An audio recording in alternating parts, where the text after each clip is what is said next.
ખેડા જિલ્લાની કપડવંજ ટાઉન પોલીસે અમદાવાદ સિવિલ હોસ્પિટલમાંથી પોલીસ જપ્તમાંથી ફરાર થયેલા એક રીઢા આરોપીને ઝડપી પાડ્યો છે. કઠલાલનો બુટલેગર પ્રતિક ઉર્ફે પિન્ટુ ડાભી નડિયાદ રોડ પર આવેલી એક હોટલમાંથી પકડાયો હતો.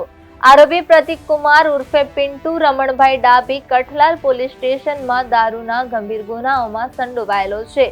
33 નવેમ્બર 2025ના રોજ અમદાવાદ સિવિલ હોસ્પિટલમાં સારવાર હેઠળ હતો ત્યારે પોલીસ જપ્તામાંથી ફરાર થયો હતો. કપડવંજ ટાઉન પોલીસ સ્ટેશનના પીઆઈ જનકસિંહ દેવડા અને તેમની સર્વેલન્સ ટીમને ચોક્કસ બાતમી મળી હતી કે બાતમી અનુસાર આરોપી કપડવંજ નડિયાદ રોડ પર આવેલી ક્રિશ્યુ પ્લાઝાની ન્યૂ વિનય હોટલમાં રોકાયો હતો અને ત્યાંથી ભાગવાની ફિરાકમાં હતો. બાતમીને આધારે સર્વેલન્સ સ્ટાફે તાત્કાલિક હોટલ પર વોચ ગોઠવી આરોપીને ઝડપી પાડ્યો હતો.